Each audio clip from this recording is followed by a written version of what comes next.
Aversion is that which follows identification with painful experiences. Aversion is that which follows identification with painful experiences.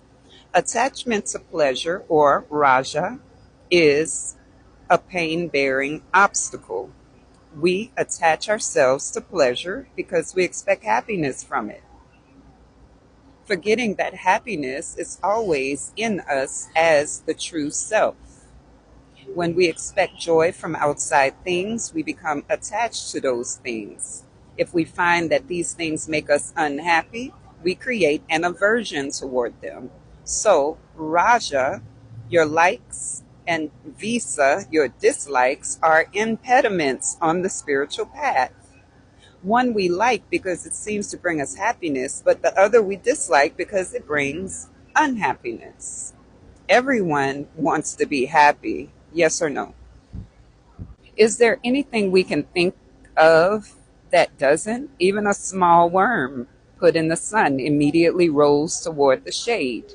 If we put a plant indoors, it will slowly turn its face toward the light because it too wants to be happy.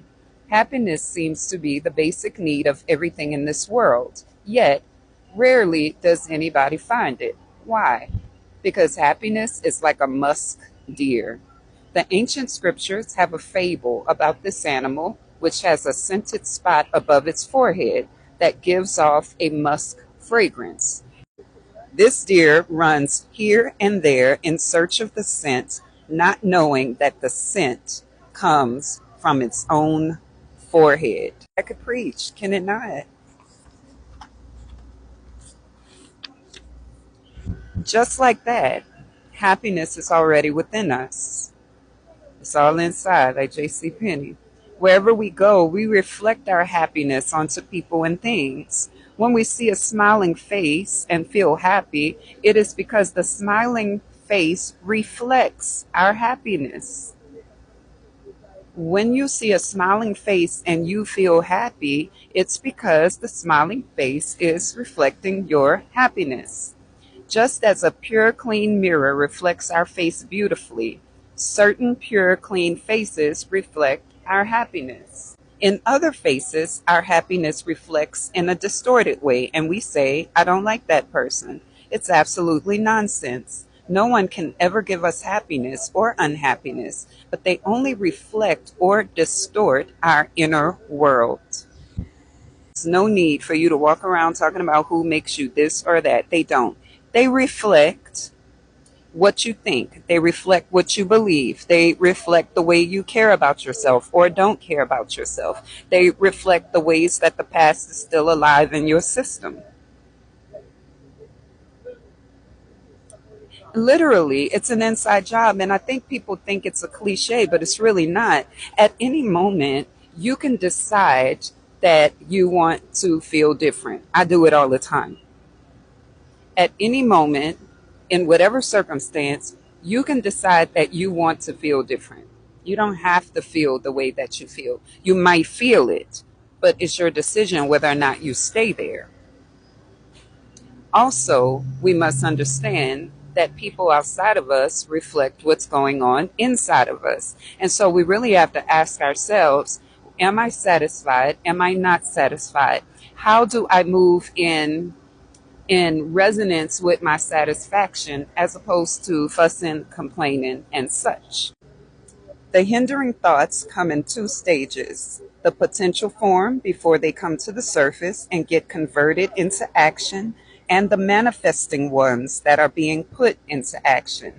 It's easier to control manifesting things first. Then, from the more gross or obvious, we can slowly get to the more subtle. Thought forms in the potential state cannot be removed by meditation. This is the Yoga Sutras speaking, okay? This is Patanjali speaking. This is not Veronica speaking.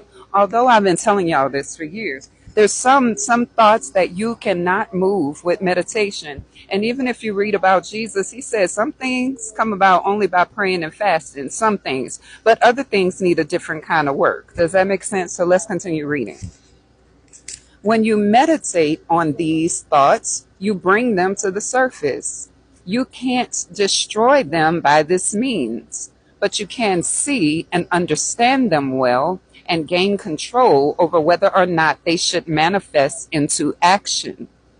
You can trace them back to their subtle form and see directly that the ego is the basis for all these obstructing thoughts.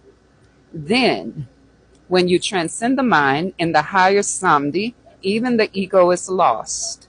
When you let go of the ego, all of the impressions in it will be lost also. But until that occurs, the impressions will not go away. Let's talk about that.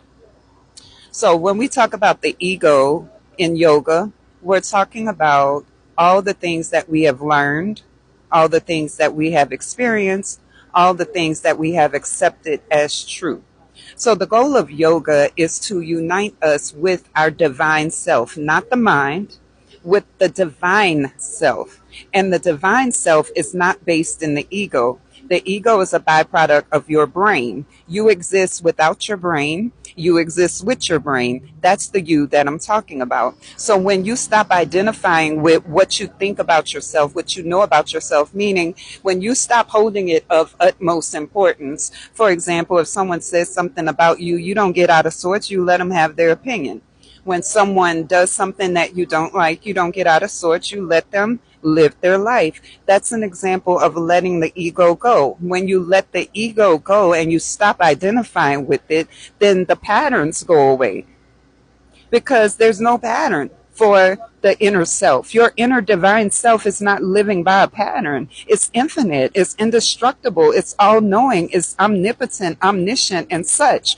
And so, but if you identify with your ego, with your brain, what you think, if you argue for principles, like it's the principle, then you're just going to be mad a lot. And you can meditate if you want to, but I didn't say it, Yoga Sutra said it. It's not going away by meditation. You got to let the ego go. Now, let's continue. Can I continue? Because y'all quiet. Y'all not tapping the screen. I got to make sure my mic is working. Y'all know one of the most heartbreaking things as a content creator is when I start talking good and I realize the mic ain't on and y'all can't hear nothing. Oh my goodness. I have to let my ego go because my ego be like, oh my God, I spent all that time and I was talking good. I got to let it go and go, you know what? Divine timing. It wasn't for them to hear. Maybe it was for me to hear. You see? It's something. Let me continue reading. Okay, agreed. It's something like using the herb. Now, Skywalker, you might know this herb. I don't. Asafoetida. Asafoetida. Asafoetida. Asafoetida is a product that aids digestion and helps to control gas. In India, it is used in curries and kept in a mud pot. But it smells so much that even if you clean the pot hundreds of times, the smell will stay. How can you get rid of the smell? The only way is to break the pot. The ego has the quote unquote smell of your thoughts in a very subtle form. I love how he drives this home. But you can only understand the smell and see that the thoughts are there when they manifest. To rid of the impressions completely, you have to break the ego. So first you clean the superficial things and ultimately you break the pot. By meditation, you can understand the thought forms and clean them up. Then you will have gotten a glimpse of where and how they are, and you can slowly trace them to their root and cut it out. When you want to uproot a tree, you cut the branches first, and then you dig to the root. You know, the problem is a lot of people don't get to the root. They be on the branches, and they break this branch and that branch and the other branch, but they still reacting the same and still having the same thoughts and all of that. We got to get at the root of the problem. And sometimes you don't know what the root is. Sometimes you need help, right? So if a thing keeps happening, even after you have addressed it over and over and over within yourself, then it's time to go deeper. That's what that means. It doesn't mean get frustrated with yourself. It doesn't mean stop working, give up. It means get some help. I offer one-on-one coaching if you need it. Okay. What y'all think about that?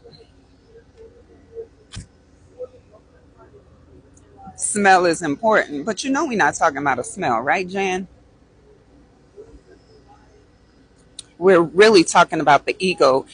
And the person said this real smelly herb, you put it in a pot and you keep it outside because it smells bad.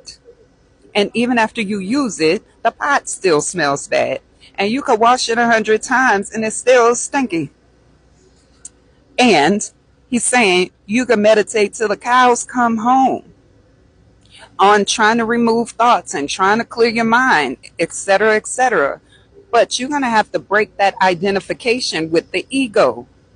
That's how you're going to overcome and become the next iteration of yourself.